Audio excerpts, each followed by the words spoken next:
경남 거창교회의 주남선 목사님은 일제 때 신사참배를 거부하다 투옥이 됐다. 8.15 광복대에 추록했습니다. 그가 고향에 돌아오자 그를 애국지사로 환영하여 그 지방의 주민들은 그더러 입법의원, 그때는 이제 재헌의원이었겠죠. 또는 국회의원으로 출마하려고 이제 얘기합니다. 근데 그는 오직 주의 사역에만 헌신하기 위해서 정치에 참여하길 거절합니다. 그 뒤 6.25 사변이 발발해서 거창은 공산군의 수중에 들어가고 맙니다. 그때 내무서원이 그를 찾아와서 거청 성경학원을 내무서로 내놓을 것을 요구하면서 그에게 인민공화국에 협력할 것을 청합니다. 그러나 그런 말을 하기를 나는 기독교 목사입니다. 목사는 복음을 전하는 것이 사명이지 정치에 참여하는 것은 불가능합니다. 하고 딱 잘라 거절했답니다. 우리나라 역사는 참 우리 모두가 알다시피 파란만장하죠. 뭐 조선 후기 구한말에 요동쳤던 역사라든가 일제시대 때라든가 6.25라든가 그리고 또 독재시대라든가 남북대치라든가 오늘날에 이르기까지 정말로 평안하다, 아무런 문제가 없다, 이런 시대가 없어요. 그렇기 때문에 특별히 우리 그리스도인들은 그런 험난한 역사를 살아왔기 때문에 나라의 운명과 또 나라의 일들과 연관되어 있고 그것을 어떻게 대하느냐 하는 태도도 굉장히 우리에게 중요한 것 같습니다. 저는 오늘 마가복음 10장 38절에서 45절 말씀을 중심으로 누가 위아래 이런 제목으로 말씀을 나누고자 합니다.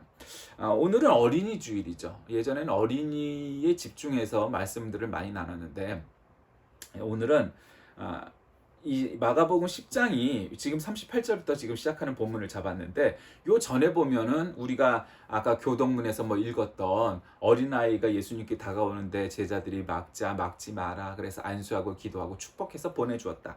이런 스토리들이 공간복음 내내 이제 나타나고 있는 부분들입니다. 그래서 주로 어린이 주일에는 이제 그 성경들을 많이 읽고 본문으로 삼기도 하죠. 그런데 오늘 지금 읽은 이 본문은 그쪽 본문들의 후반부에 있는 그 이후에 있는 본문들이라고 보시면 됩니다.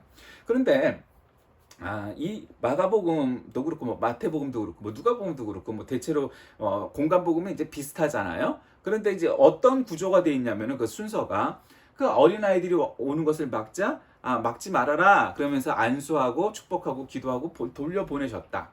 그리고 나서 이제 특히 마가복음에는 뭐가 나오냐면 예수님이 정권을 잡으시면 그럼 누가 영의정이 되고 누가 좌의정이 되고 누가 오른편에 서고 누가 왼편에 서고 이제 그 얘기를 합니다.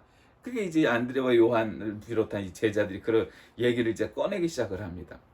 그러니까 참 편집이 절묘하지 않습니까?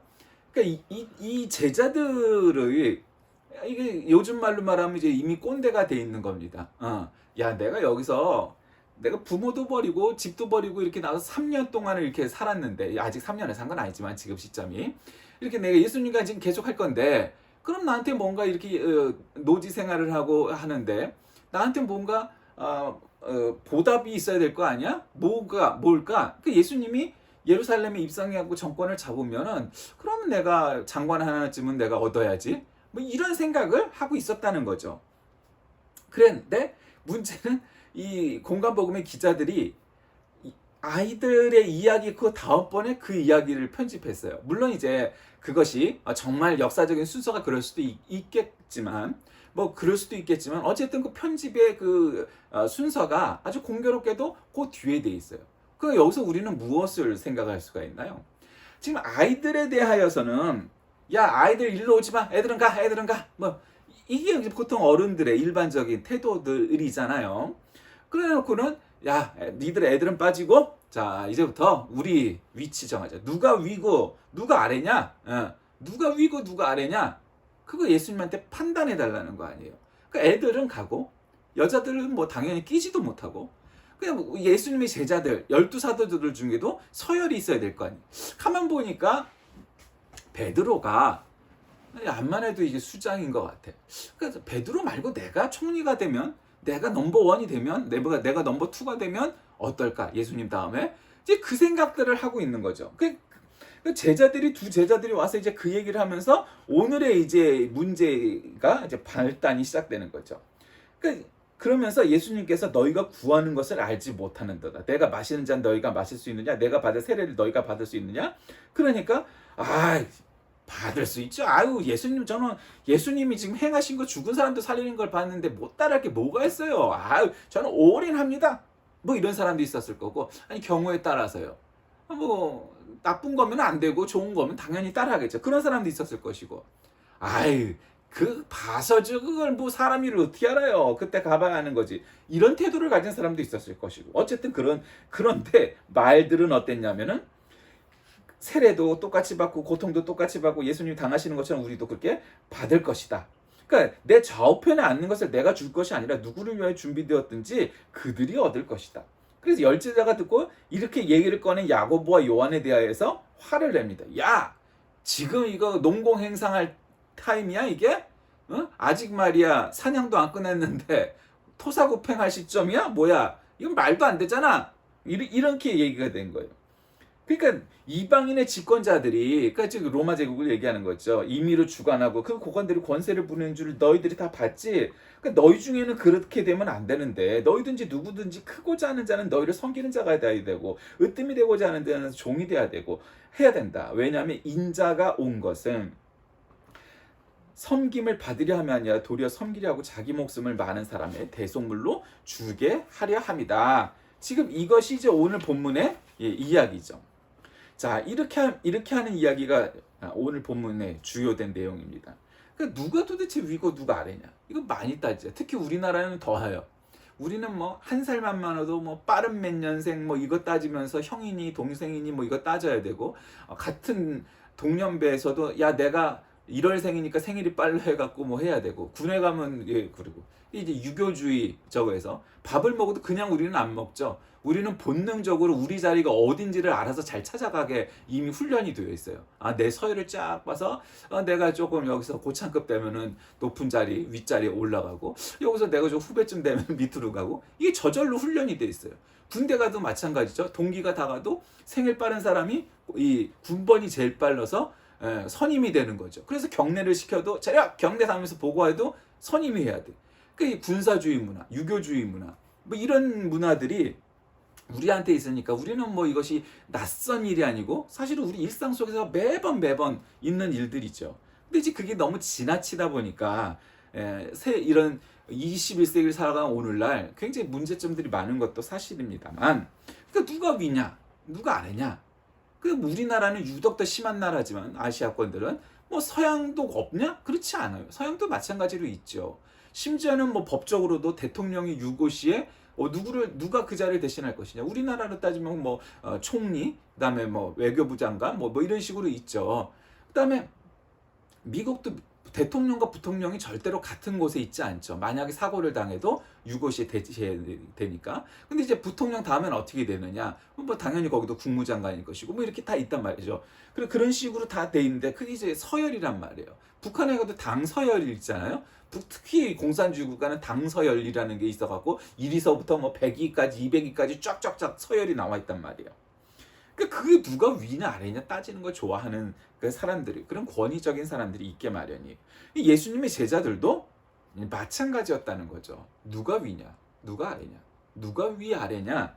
그런데 오늘 이 설교 초반부에 말씀드렸듯이 이 대목이 어디에 나오느냐. 지금 야고보와 요한이 말을 꺼내기도 전에 어린아이들은 내쫓았어요. 오지 말아라. 전에도 그런 말씀을 나눈 적이 있지만, 예수님이 성경의 가르침 중에 야 보이지 않는 것도 믿어 하는 거는 어떤 사람, 믿지 않는 사람들 입장에서 그게 제일 어렵다고 말해요. 아니 눈에 안 보이는 하나님을 어떻게 믿어? 이렇게 얘기하죠. 근데 그거는 굉장히 아주 수준이 낮으니까. 그러니까 미신 보고 맨날 사람 죽으면 옷 갖다 태우고 뭐 미신하고 뭐 이러는 자들에게는 오히려 보이는 것들을 믿지, 보이지 않는 하나님을 믿는다는 게 참 믿음이 없으니까, 미신에 빠져 있으니까 그런 것들이 어려워. 근데 이제 그런 아주 초보적인 단계를 넘어가면 사실 보이지 않는 하나님을 믿는 게 어려운 것이 아니고 더 어려운 것이 나타나는데, 이런 거죠. 성경 중에 어려운 건 어린아이를 보고, 이 당시에는 여러분 지금도 어린아이를 무시하는 사람들이 꽤 되는데, 나이가 어리다고 무시하고, 너는 뭐 몇 살 차이 안 나도 말이야, 내가 더 높은 자리, 내가 큰 자리에 있으니까 너는 무시하고, 뭐 그게 아주 만연해 있잖아요. 이 2000년 전에는 어땠겠어요? 그리고 예수님 옆에 있던 제자들은 예수님의 판을 깔아놓은 그 설교 현장, 뭐 치료 현장, 뭐 말씀 현장 속에서 예수님의 수족이었단 말이에요. 그러니까 당연히 이 사람들을 갖다가 관리도 하고 질서도 지키게 하고 뭐 이런 거를 했을 거 아니에요? 그러니까 굉장히 어깨에 뽕이 빵빵 들어가 있는 거야. 그러니까 어린아이들을 보면은 야야 니들은 가 니들은 가. 여자들도 뒤에 줄 서고 뭐 이렇게 아주 전형적인 꼰대 기질로 그렇게 서열을 나눴고 줄을 세웠고 그렇게 판단을 했을 거라고요. 그게 일반적인 사람들의 생각이에요. 그런데 예수님은 성경 곳곳에서 어린아이들 무시하는 사람들을 야단치면서 야 어린아이들한테 그렇게 하지 마. 여자들을 무시하는 사람한테 여자들을 그렇게 하지 마. 뭐 노예들을 그렇게 하는 사람은 노예들을 그렇게 하지 마. 문둥병 환자 같은 그런 환자들을 그러니까 문둥병 환자라는 건 이따엔 굉장히 죄가 많다고 여겼던 가장 큰 죄인이라고 여겼던 종류의 병이에요.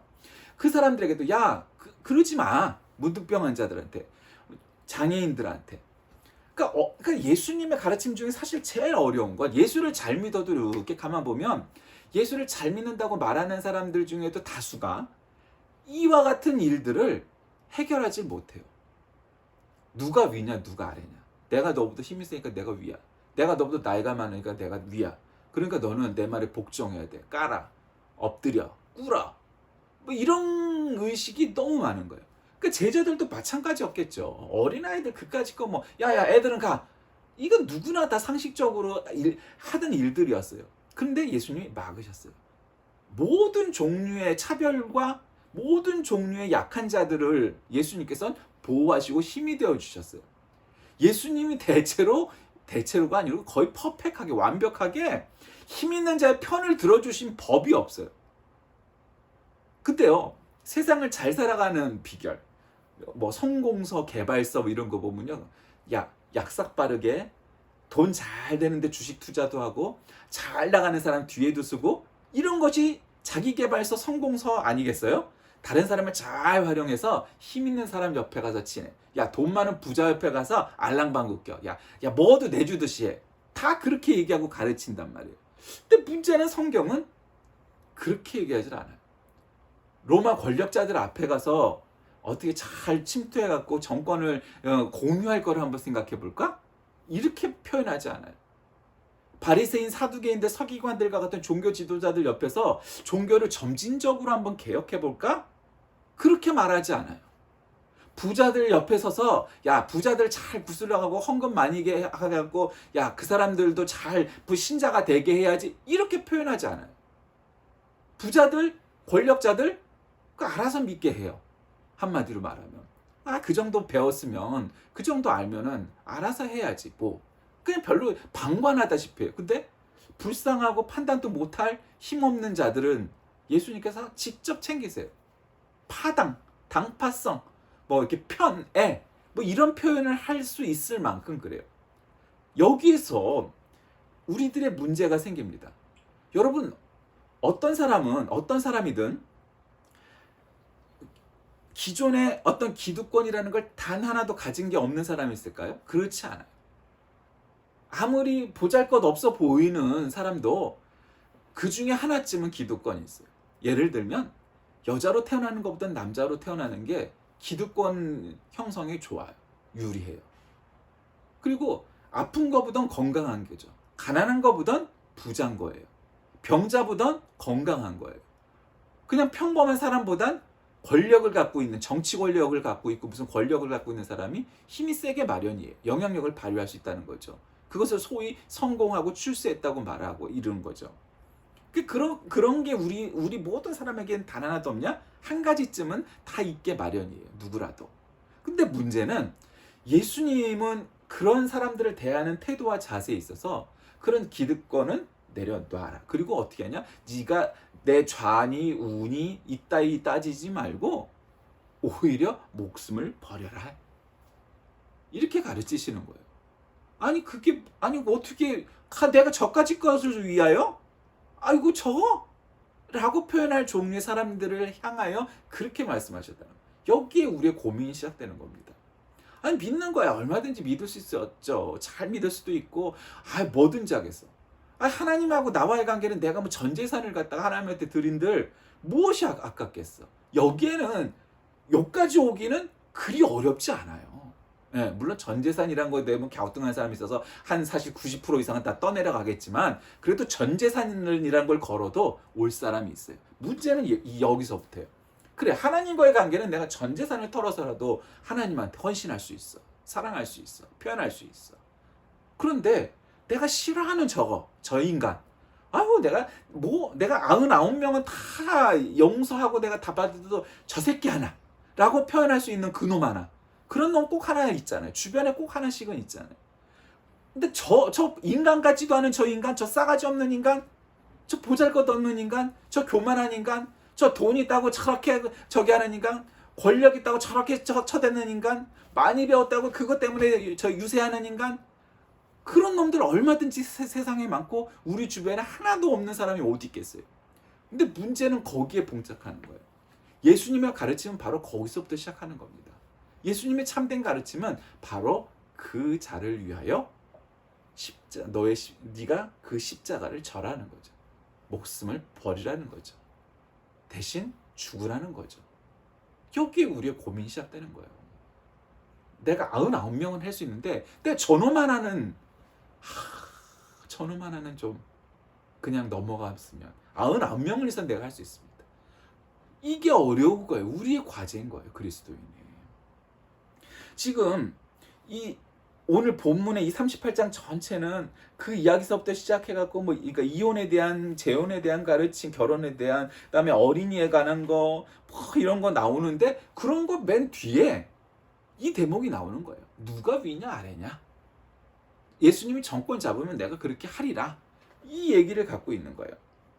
그래서 주의 뜻대로 살아라. 요 뒤에 가면 이제 결국 주의 뜻대로 살아야 된다. 그러면서 여리고를 지나시면서 소경 바디메오를 길가에서 만나서 그 소경 바디메오를 태어날 때부터 이 소경이었던 시각장애인이었던 이 바디메오를 결국 치료해 주십니다. 그러면서 뭐라고 말씀하시냐면 이 바디메오에게 내 믿음이 너를 구원하였느니라. 여러분 이 이야기가 뭐겠어요? 그냥 치료해 주셨으면 야, 네 믿음이 너의 눈을 뜨게 하였구나. 이렇게 말씀하시는 게 그냥 아주 직선적인 1차원적인 표현 아니겠어요? 네 믿음이 네 눈을 뜨게 하였구나. 이게 중요한 거잖아. 이게 현상적인 문제에 있어서 그게 가장 눈에 들어오는 거잖아요. 근데 예수님 그렇게 표현 안 하셨어요. 내 믿음이 너를 구원하였다. 예수님의 관점이 인간적인 관점, 인간들의 보통 일반적인 관점과 여기서 차이가 나는 거예요. 믿음이 눈을 뜨게 하는 게 아니라 그게 중요한 게 아니고 믿음이 너를 구원하였다. 눈을 뜨는 건 부차적인 문제라는 거죠. 자꾸 무슨 책 제목, 동영상의 제목들 보면은 하나님은 돈을 굉장히 좋아하시고 굉장히 중요하게 생각하시고 부자가 되길 원하시고, 아니 도대체 하나님이, 예수님이 우리가 부자가 되는 것과 뭔 관계가 있는 거예요? 부자가 되면 좋죠, 우리야.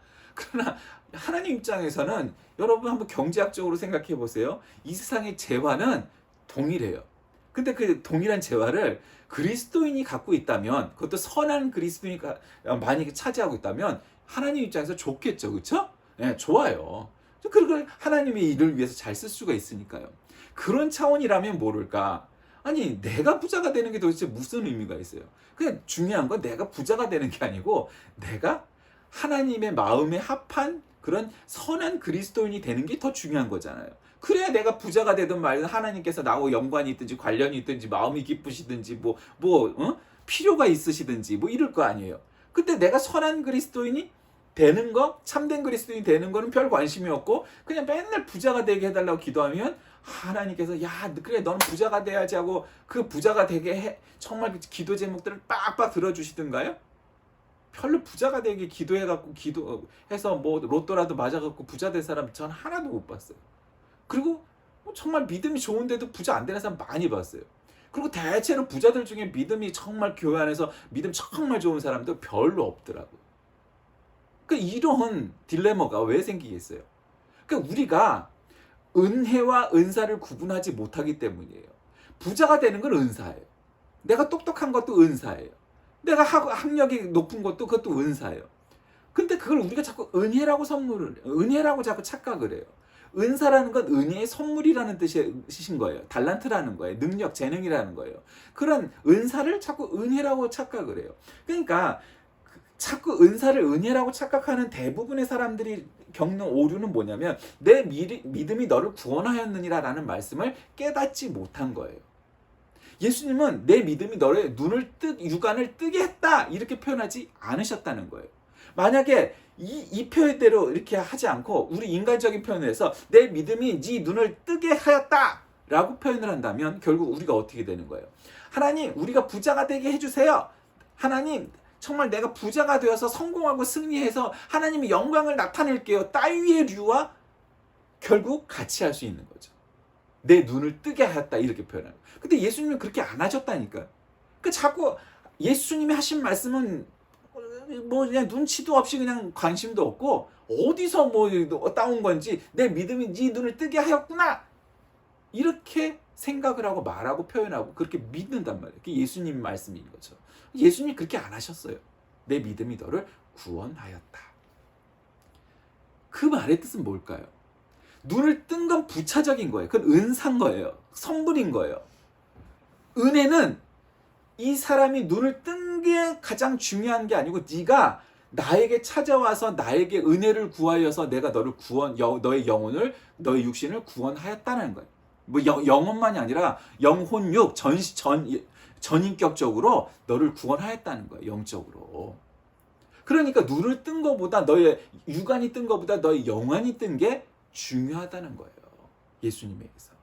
근데 사람들은 내 영안이 떠지는 거 관심 없죠? 영안 맨날 가져져 있고 말 같지도 않은 복음을 선포하고 거짓 복음 선포하고 우리도 힘 있는 자 편 들고 힘 있는 자를 위해서 부자들을 위해서 야싸 교회 교권 안에도 교권주의자들 힘 있는 목사님 찾아가서 비비고 막 이런 거 잘하고 그럼 좋죠? 우리한테 불리할 게 뭐가 있겠어요? 세상 사는데 좋은 거예요. 심지어는 그것도 다. 큰 교회하고 친하고 부자하고 친하고 뭐하고 친하고 그럼 좋아요. 세상 살기 편해요. 근데 문제는 그러지 말란 게 아니라 친한 게 나쁜 건 아니에요. 잘하면 좋죠. 근데 문제는 내 믿음이 너를 구원하였다 라는 테마로 흘러가지 않고 내 믿음이 네 눈을 뜨게 하였다 라고 믿는 데서부터 예수님의 복음과는 뭔가 결이 다른 방향, 사실은 복음이 아닌 거짓 복음으로 흘러갈 수밖에 없는데 많은 사람들이 거기에 빠져버린다는 거죠. 그래서 예수 잘 믿으면 부자가 될 줄 믿습니다. 그러면 할렐루야 이런단 말이죠. 예수 잘 믿으면 죽을 병도 나을 줄 믿습니다. 그러면 할렐루야. 도대체 예수를 잘 믿는 것과 우리가 건강하고 부자가 되고 뭐 성공하고 승리하고 하는 것과 어떤 연관이 있느냐는 거죠. 성경 어느 구절, 물론 우리가 예수님께서 우리들에게 바라는 것들은 모든 것 범사에 잘 되길 바라세요. 안 되길 바라시는 게 아니에요. 근데 문제는 모든 사람이 다 부자가 되지 않잖아요. 실증적으로, 결과론적으로. 그럼 뭐예요? 그러면 성공하고 건강하고 뭐 승리하고 출세한 사람이 아니고서는 부자가 아니고 많이 배우지 않고 뭐 권력이 있고 이러지 않은 사람은 다 실패자고 하나님께서 구원하지 않으시나요? 성경을 바라다 보세요. 성경 예수님의 제자들 중에 요즘 기준으로 번듯한 사람이 누가 있었나요? 한 명도 없었어요. 의사였던 누가도 자기의 직업을 버리고 이쪽에 들어와서는 상거지가 됐어요. 정말 세상적으로 가장 출세한 사람이었던 바울도 예수님의 제자가 되고선 거지가 상거지가 됐어요. 지금 예수님의 제자들은 어떤 제자라도 정말 예수님의 제자가 돼갖고 얼굴이 환해졌네? 아주 환해졌네? 이런 평가를 들을 사람이 없다니까요. 그럼 결과는 뭐예요? 그때 당시에 사람들은 예수님의 제자들을 보고 저 인간 왜 저러고 다녀? 아니 그렇게 잘 나가더니 왜 예수님이 제자가 된다고 그래갖고 저렇게 상그지 꼴을 하고 다녀? 이 얘기 안 들었겠어요? 들었을 거라고요. 그리고 예전에 살던 수준이 있는데 그거 다 버리고 그냥 그지처럼 그냥 겨우 먹을 거 자비량으로 그냥 선교할 거 벌어가면서 그냥 지금처럼 차가 있고 비행기가 있는 것도 아닌데 그 돛담배 하나 달고 로마를 가고 어디를 가고 뭐 이렇게 멀리 사막을 건너가면서 복음을 전했던 사람들이에요. 그리고 또 맘 편히 했겠어요? 강도를 당하고 로마 제국군에 붙잡히고 돌에 맞아 죽고 뭐 십자가에 달려 죽고 불태워 죽고 그러고서 살았던 사람들이라고요. 그 사람들이 그렇게 목숨을 두려워하지 않고 그렇게 헌신할 수 있었는데 그 전에 내 믿음이 너를 구원하였다 하는 이 바디메오의 말을 어떻게 깨달았는가? 지금 우리 대부분의 신자들처럼 내 믿음이 너의 눈을 띄워줬구나 라고 착각을 했다는 거죠. 그렇게 말씀하시지 않았다니까요. 내 믿음이 너를 구원하였다. 구원이 예수님에겐 가장 중요한 일이에요. 우리의 영혼이 구원받는 것이 예수님에게선 가장 중요한 부분이에요. 근데 그거는 건너뛰고 뭔가 은사를 부자가 되고 권력자가 되고 아주 그냥 학식이 많은 사람이 되고 뭐 이런 것들이 인생의 성공이고 그것이 예수님의 축복이고 은혜고 은사다 이렇게 말하는 것 그거 아니에요. 심지어는 목회자 사회에서도 그런 게 있죠. 지방회장이 되고 총회장이 되고 무슨 뭐가 되고 뭔가 그런 거에 목숨을 걸려고 해요. 교회 안에서도 마찬가지예요. 장로가 되고 권사가 되고 회계집사가 되고 재정집사가 되고 뭐 그런 거에 목숨을 걸려고 하는 사람들 있잖아요. 누가 위고 누가 아래냐. 자, 말씀을 정리합니다. 오늘은 어린아이를 내쫓고 나서 두 제자가 예수님 앞에 나타나서 예수님이 이제 정권 잡으시면 우리가 좌가 되고 우가 되고 그럴 거죠. 그러니까 예수님께서 그거를 상징하신 것 같아요. 야, 웃기지 마. 이 다음에 십자가 내가 달리면 니들이 십자가의 좌와 십자가의 우를 달릴 수 있겠니? 그렇게 생각하셨던 것 같아요. 예, 직접적인 그런 문장은 나오지 않지만 내가 받을 세례를 받을 수 있겠니? 내가 받을 고난을 너희들이 받을 수 있겠니? 그걸 받으려고 해야 돼. 지금 애들은 내쫓으면서 네가 위니 내가 아래니 뭐 이거 따지는 거하고 이런 마인드 이런 프레임으로는 도저히 아니야. 나는 너희들을 위해서 죽으려고 이 땅에 온 거야. 너희도 나처럼 너희의 십자가를 지고 그리고 다른 사람들이 십자가를 지고 죽을 수 있겠니? 죽어야 된다는 거예요. 누가 위니 아래니가 아니고 네가 죽어야 된다는 거예요. 우리는 이 본장을 통해서 재물이나 권력이나 뭐 학식이나 이런 것 때문에 영생의 길을 포기했던 청년의 어리석음도 또 나타납니다. 이런 유사한 모습이 우리에게 있는가? 우리는 누가 위고 누가 아래인지 정말 따지고 내가 좀 힘 있으면 어떻게 하면 찍어 누르고 그래 보려고 별것도 아닌 것 같고 우리가 그런 게 있단 말이죠. 주님께 정말로 헌신하는 건 뭐냐? 내 믿음이 너를 구원하였느니라 말했던 바디메오가 하셨던 그 말씀처럼 우리도 그 말씀에 합한 자가 되고 정말로 세상적인 눈이 아니고 예수님의 마음과 예수님의 눈으로 세상을 바라보고 사람들을 바라보고 사는지 정말 우리가 어린아이의 마음처럼 우리가 맨날 너무 느끼잖아요. 어린아이가 참 순수한 아기들의 모습을 보면서 정말 그 순수한 모습을 우리가 느끼잖아요. 그런 순수함으로 예수님을 보고 있는지 저 어린아이와 같지 않냐면 천국에 갈 자가 아버지를 볼 자가 없느니라 이렇게 표현하시잖아요. 근데 정말 그 어린아이처럼 순수하게 내 믿음이 너를 구원하였느니라 했던 바디메오게 하셨던 그 말씀처럼 우리가 그렇게 살아가고 있는지 정말 그 믿음처럼 정말 살아서 누가 위인지 아래인지가 아니고 내 믿음이 너를 구원하였다 칭찬받는 저와 여러분이 되시길 주의 이름으로 간절히 기도합니다. 살아계신 하나님, 오늘도 우리에게 거룩한 날을 허락하심을 감사합니다. 제자들의 이 싸움박질처럼 되도 않는 싸움, 되도 않는 논쟁을 벌인 그들의 표현처럼 우리도 그리 살아가는 것은 아닌지 복음 안에 있다고 말하지만 나도 어떻게 하면 이 교회 안에서 출세하길 바라는 건 아닌지 정말로 복음을 이용해서 교회를 이용해 예수님을 이용해서 나도 그렇게 출세하길 바라는 건 아닌지 스스로 되돌아보는 하루가 되게 인도하여 주옵소서. 예수님의 이름으로 간절히 기도드립니다. 아멘.